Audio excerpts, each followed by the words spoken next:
رشتہ داروں کے آنے پر میری وائف ان کے لیے کھانا بنائے، ان کی عزت دے، ان کو پانی پیش کرے، سب کچھ ہو، اسی طرح جب میری بیوی کے رشتہ دار آئیں تب مجھے بھی چاہیے کہ میں بھی ان کے سامنے وہی احترام والا سلوک کروں، تاکہ میاں بیوی کے دل میں باہم احترام اور محبت کا جذبہ پیدا ہو۔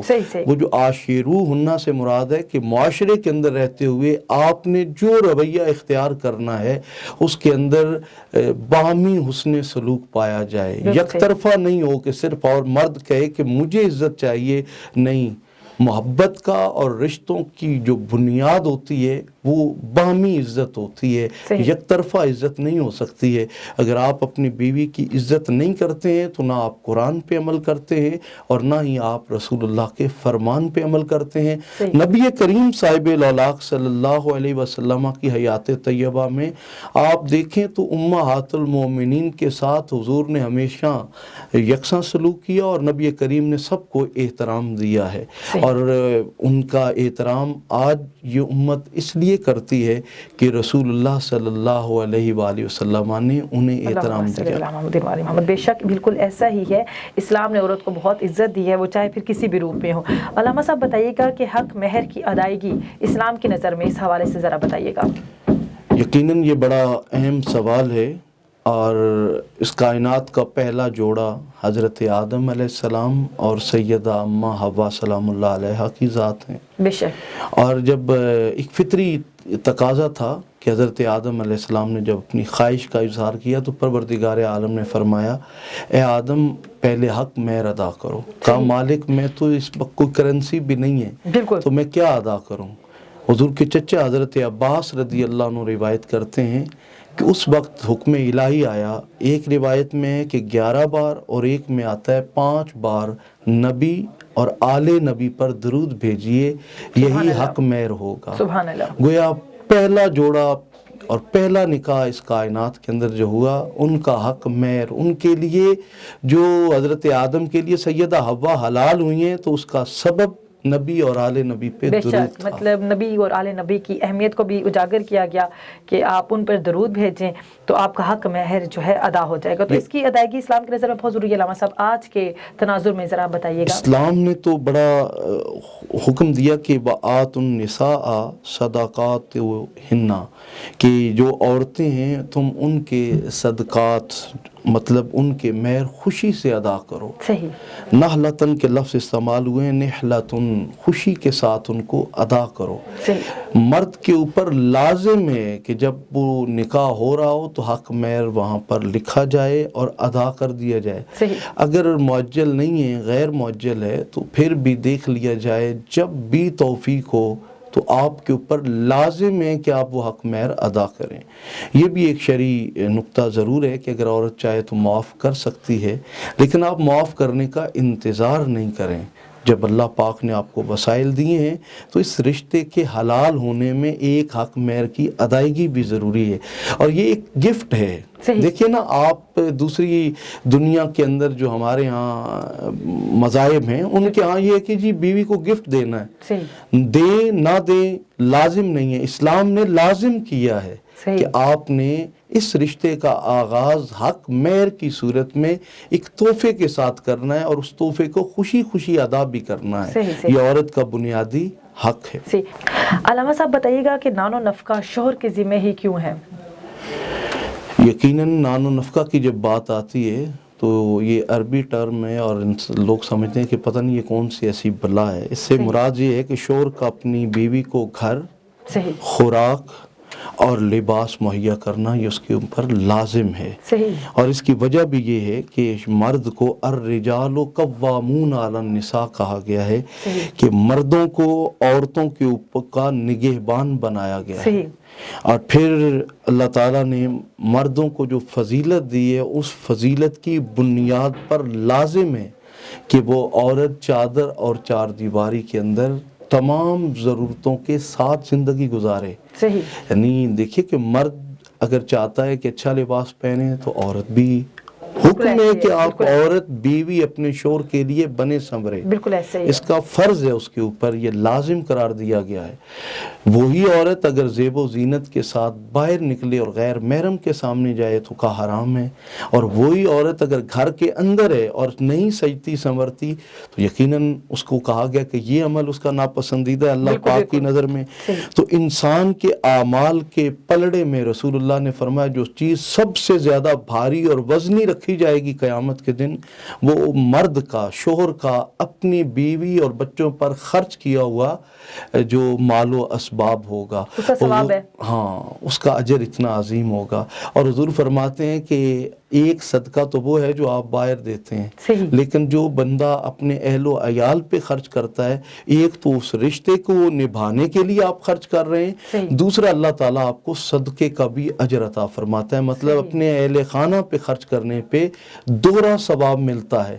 اب اس سے بعض کہتے ہیں لوگ کہ جی اس سے تو پتہ یہ چلا عورت پابند ہو گئی ہے، جکڑی گئی ہے، قید میں ہے۔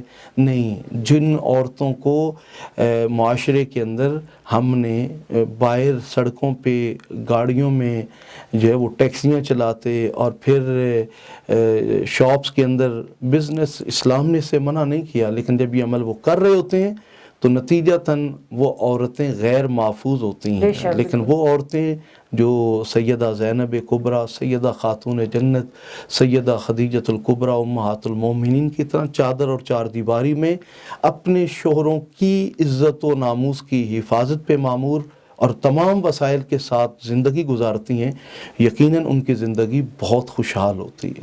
صحیح، یہاں پہ وقت ہوا ہے ایک بریک کا۔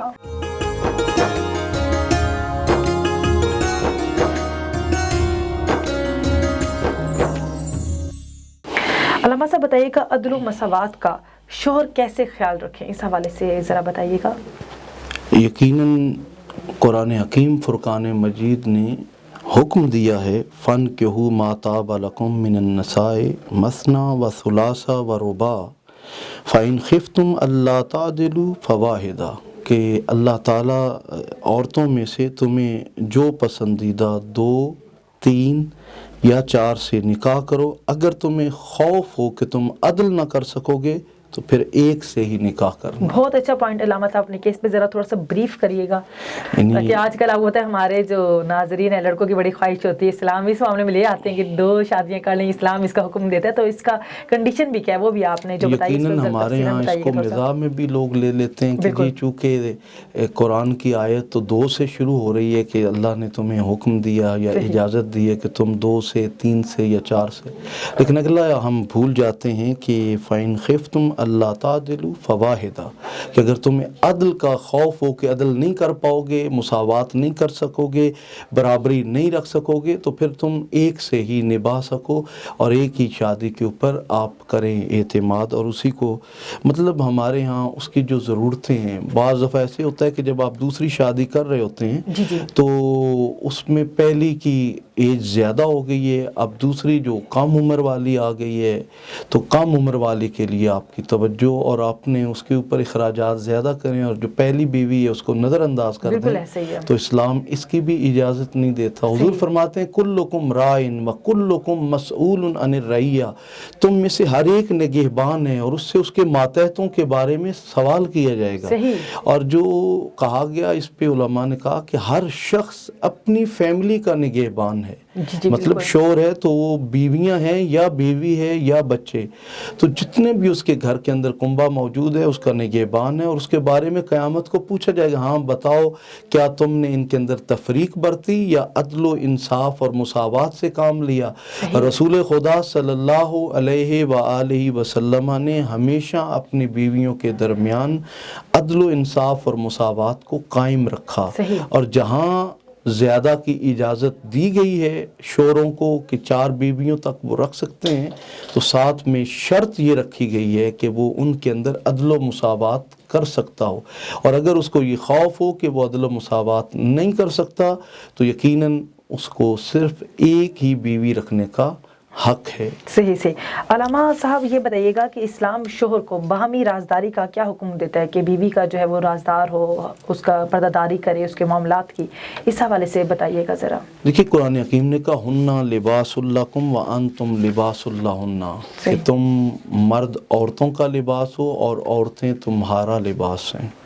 شریعت نے نکاح کی صورت میں جس ازدواجی زندگی کی بنیاد رکھی ہے، گھر کی بنیادی اکائی میاں اور بیوی ہوتے ہیں، بے شک، اور اللہ تعالیٰ نے جہاں ان کو ایک دوسرے کا لباس بنایا وہاں اس چیز کا بھی پابند کیا ہے کہ مرد کے پاس اگر عورت کے راز ہیں تو وہ اپنے دوستوں میں ڈسکس نہ کرے، پبلک کے سامنے یہ چیزیں لانے والی نہیں ہیں، اور ان کو پردے میں رازداری میں رکھنے کا حکم ہے۔ اسی طرح عورت کے پاس جو اپنے شوہر کے راز ہیں تو وہ اپنی سہیلیوں میں یا دوستوں میں ڈسکس نہیں کرے گی، بلکہ وہ اس کو راز رکھے گی۔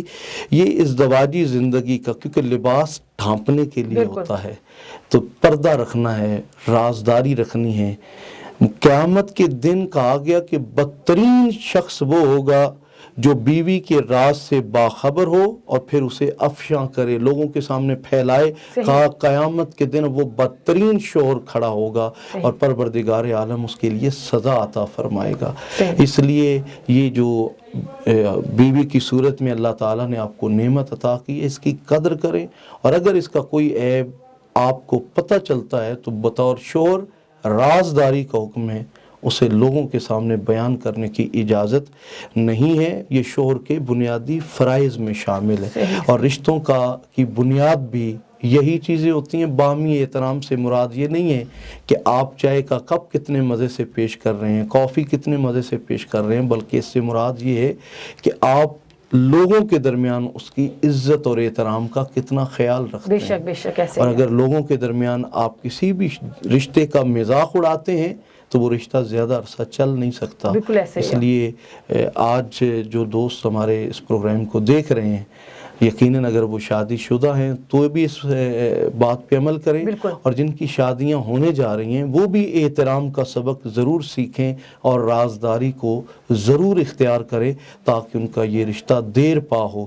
دین اسلام نے ہمیں جو بھی حقوق و فرائض دیے ہیں اور پابند کیا ہے وہ یقیناً ایک انسانی معاشرے کے لیے بڑے اہم ہیں۔ بالکل علامہ صاحب، یہ پروگرام بھی بہت سے لوگوں کی ریکویسٹ تھی جس پر جو ہے یہ میں نے پروگرام کیا ہے، ان کی درخواست تھی کہ آپ کو بلایا جائے اور پھر آپ سے پوچھا جائے کہ شوہر کے کیا حقوق ہیں اور فرض کیا ہیں کہ اپنی بیوی کے حق میں وہ کیسا ہو، اس کی عزت کرے، کیونکہ آپ کو پتہ ہے آج کل ہمارا معاشرہ، کچھ لوگ ہیں اسلام میں ویسے اس کی اجازت بھی نہیں ہے اور زیادہ لوگ ایسے نہیں ہیں، آج کل اسلام میں بہت لوگوں کو شعور آ گیا ہے، عزت کرتے ہیں، لیکن کچھ لوگ ایسے ہیں جو اپنی بیویوں کو جو ہے پاؤں کی جوتی سمجھتے ہیں، ان کی عزت نہیں کرتے، تکریم نہیں کرتے، جیسا کہ آپ نے بولا ہے کہ وہ محفل میں یا کسی کے سامنے بھی ان کو ذلیل کر دیتے ہیں کوئی بات ہو۔ تو اس حوالے سے بہت ریکویسٹ کی گئی تھی کہ اس کو پروگرام کو کیا جائے، تو آپ کو بلایا جائے اور اس حوالے سے تفصیلات بتائی جائیں شوہروں کو۔ تو علامہ صاحب بتائیے گا کہ جب شوہر کی وفات ہو جاتی ہے تو اس کے بعد حق وراثت کا کیا سلسلہ ہے عورت کے لیے؟ یقیناً اسلامی شریعت میں شوہر کی وفات کے بعد جو وہ ترکہ چھوڑ کر جاتا ہے، اگر اولاد ہو تو بیوی کا 8واں حصہ ہے، صحیح، اور اگر اولاد نہ ہو تو بیوی کا 4تھا حصہ ہے۔ صحیح۔ دیگر مذاہب کے اندر عورت کے لیے وراثت میں حقوق نہیں ہے، صحیح صحیح، لیکن دین اسلام نے عورت کو وراثت میں حقدار قرار دیا ہے۔ بے شک، اسی لیے اسلام نے کہا ہے کہ جو عورت کے وسائل ہیں وہ خود زکوٰۃ دے، جو مرد کے وسائل ہیں، جو اس کے پاس ملکیت ہے وہ اس کی زکوٰۃ دے۔ اور بھی یہ بھی یاد رکھیے گا کہ عورت کو تجارت کا پورا حق دیا گیا، صحیح، بلکہ اسلام کی جو خاتون اول سیدہ خدیجہ الکبریٰ سلام اللہ علیہا ہیں، وہ مکے کی سب سے بڑی تاجرہ اور سب سے بڑی طاہرہ پاک باز خاتون، بے شک بے شک، کہ جن کے کردار پہ کوئی انگلی نہیں اٹھا سکتا تھا۔ بے شک، آپ کی اور بھی بہنیں تھیں، لیکن آپ نے اپنے باپ کی طرف سے بطور بیٹی ملنے والی وراثت کو مزید آگے بڑھایا، اور آگے چل کر وہی وراثت جو آپ کو اپنے باپ سے ملی اور آپ نے تجارت کے ذریعے اسے کئی گنا آگے بڑھا دیا تھا، وہ اسلام کی بقا اور اسلام کے فروغ کے لیے کام آئی۔ تو یقیناً عورتوں کو حکم دیا گیا کہ وہ اپنے مال میں سے زکوٰۃ دیں، اور مرد کو حکم دیا کہ وہ اپنے مال میں سے زکوٰۃ دیں۔ تو بیوی بننے کے بعد بعض دفعہ ہمارے جو شوہر ہیں مشرقی مزاج کے، وہ اس قدر پابند کرنے کی کوشش کرتے ہیں کہ جس سے یہ لگتا ہے کہ جیسے کہ یہ عورت واقعی اس کے پاؤں کی جوتی ہے، یا اپنے حق سے اس کو محروم کرنا چاہتے ہیں۔ لیکن جہاں پر انہوں نے اپنے باپ کو اپنی ماں کی یعنی بیوی کی عزت کرتے دیکھا ہے، تو وہ اولادیں یقیناً آگے چل کر اپنی بیویوں کے ساتھ برا سلوک نہیں کرتے ہیں۔ اور جو ہمارا دین ہے، اس دین نے تو دل آزاری جانوروں کی کرنے سے منع کیا ہے۔ تو جب آپ بیوی کی صورت میں جس سے آپ اپنی خاندان کی بنیاد رکھنے جا رہے ہیں، اگر آپ اسے عزت نہیں دیں گے، اسے وقار نہیں دیں گے، تو یقین مانیے معاشرہ آگے نہیں بڑھ سکتا۔ یہ یورپ تھا کہ جس کے اندر کہا جاتا ہے ایک لمبا پیریڈ گزرا اس کا، 20ویں صدی تک وہ یہ فیصلہ نہیں کر پا رہے تھے کہ عورت کو کیا مقام دیا جائے۔ تو وہاں کے اسکالرز نے یہ فیصلہ کیا کہ عورت کو ایک جوتی کے برابر عزت دی جائے۔ یہ مسلمانوں کے ہاں کبھی ڈسکس نہیں ہوا۔ دین اسلام نے رسول خدا صلی اللہ علیہ وآلہ وسلم جب مرض الموت تھا تب بھی جو فرما رہے تھے، عورتیں بڑی کمزور ہیں، ان کے حقوق کا خیال رکھنا، اپنی ماں کے حقوق کا خیال رکھنا، بیوی کے حقوق کا خیال رکھنا، بیٹیوں کے حقوق کا خیال رکھنا۔ خطبہ حجۃ الوداع میں رسول اللہ اپنی اونٹنی پہ سوار خطبہ دے رہے ہیں، اور اس میں کیا فرما رہے ہیں کہ اپنی بیویوں کے حقوق کا خیال رکھنا۔ دین اسلام تو اتنی بڑی اعلیٰ عبادت ہے حج بیت اللہ، اور اس میں جو نبی کریم خطبہ حجۃ الوداع عطا فرما رہے ہیں، اور غدیر کے مقام پر جو آقا نے اعلان ولایت مولا علی کے وقت اعلان فرمایا، اس کے اندر بھی جو حقوق اور فرائض بیان کیے، ان میں بھی کریم آقا نے عورتوں کے حقوق بیان کیے، جس میں ماں کے بھی ہیں، بیوی کے بھی ہیں، بیٹیوں کے بھی ہیں، بہنوں کے بھی ہیں۔ تو اسلامی معاشرے کی بنیاد ہی جو ہے وہ معاشرے کے اندر جو ماں، بہن، بیٹی کی صورت میں، بیوی کی صورت میں جو آپ کو مقدس رشتے میسر آئے ہیں، ان کے جو حقوق ہیں ان کو ادا کیے بغیر آپ خدا کو راضی نہیں کر سکتے ہیں۔ ان کو شخص یہ کہے کہ میں اپنی بیوی کو ناراض کر کے اپنے آفس میں اچھی جاب کر لوں گا، وہ دن اس کا اتنا بدترین گزرے گا کہ وہ منہ لٹکائے ہوئے شام کو بھی گھر آئے گا، کہے گا نہیں آج سارا دن بڑا ہی برا گزرا ہے۔ قرآن اور حدیث انسانی فطرت کو جانتے ہیں کہ رشتوں کو نبھائے بغیر، ایک دوسرے کے ساتھ اس نے سلوک کیے بغیر، ایک دوسرے کا احساس کیے بغیر آپ معاشرے میں آگے بڑھ ہی نہیں سکتے ہیں۔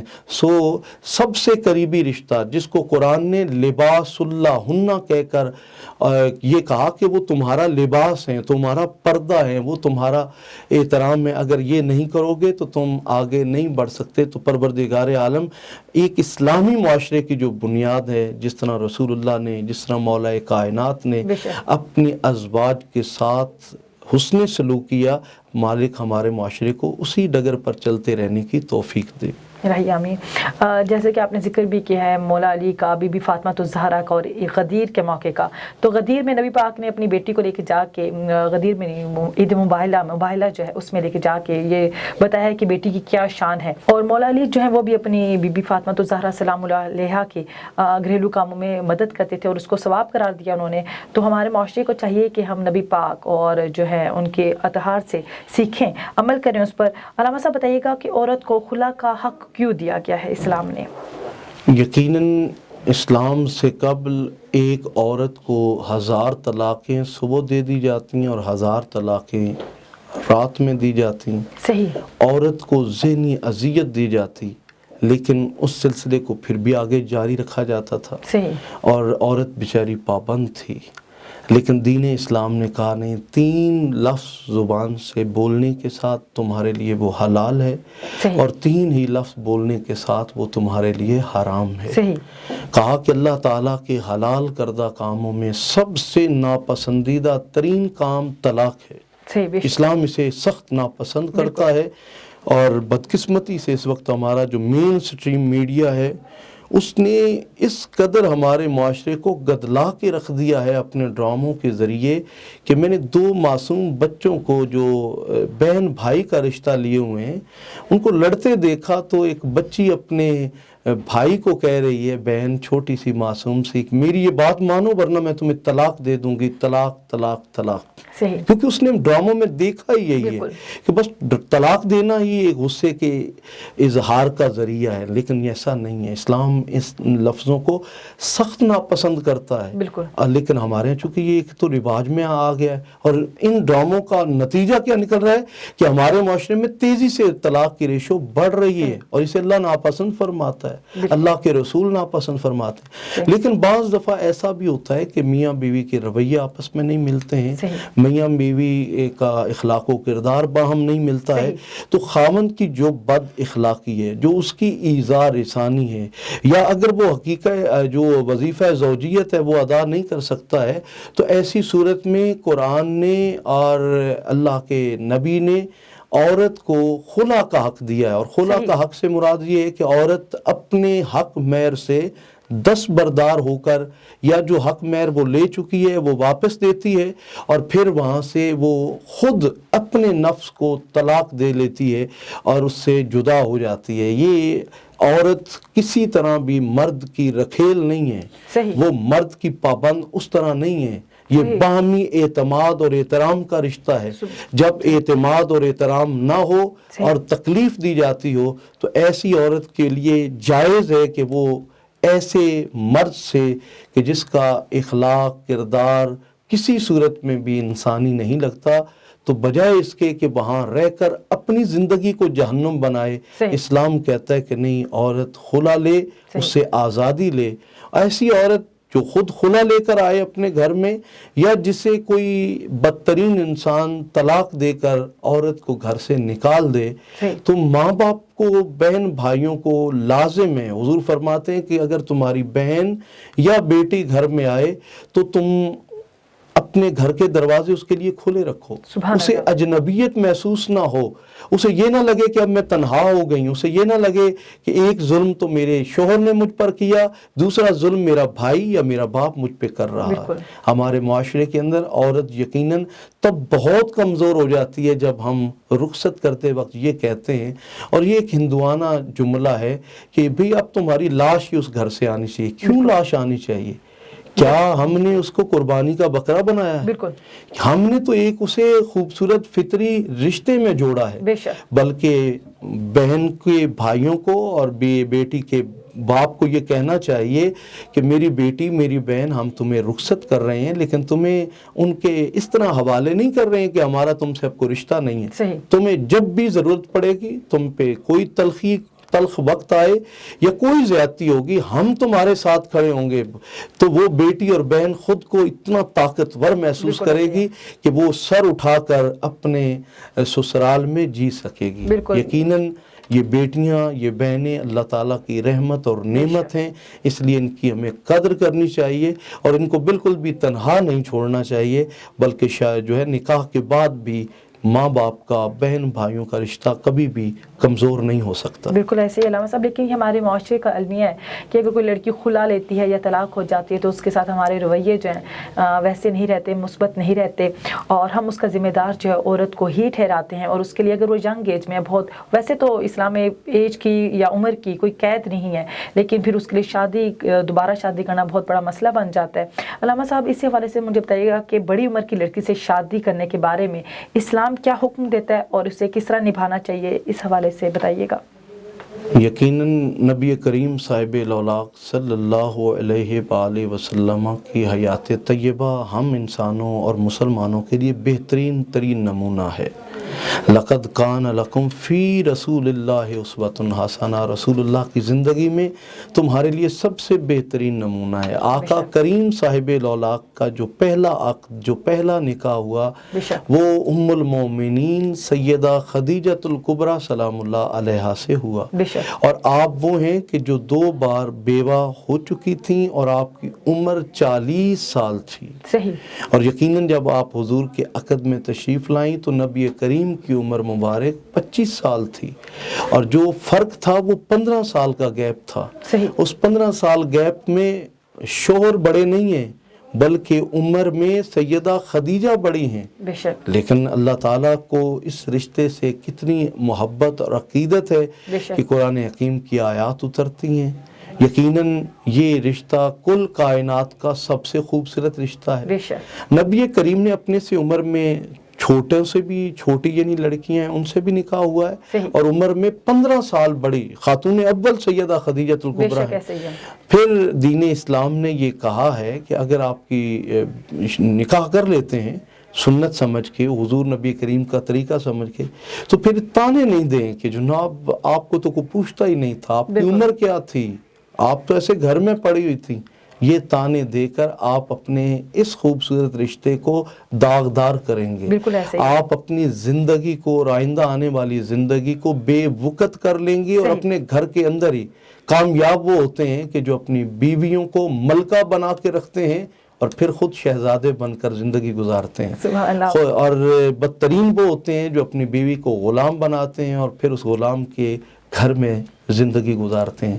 تو اپنی بیویوں کو عزت دیجیے، ان کے حقوق کا خیال رکھیے، ان کو ملکہ بنا کر رکھیے۔ یہی سنت ہے اور یہی اسلام ہے، یہی فطرت کا تقاضا ہے۔ پروردگار عالم ہمیں ان باتوں پہ عمل کی توفیق دے۔ الہی آمین۔ آج ہم نے بیوی کے حقوق اور شوہر کے فرائض پر تفصیلی بات کی، اور اللہ پاک ہم سب کو، ہمارے معاشرے کے شوہروں کو اپنے فرائض پورے کرنے کی توفیق عطا فرمائے، اور اگر یہ دونوں مل کر اتفاق و احترام کے ساتھ رہیں گے تو ایک اچھا خاندان اور ایک اچھا معاشرہ ترتیب پائے گا۔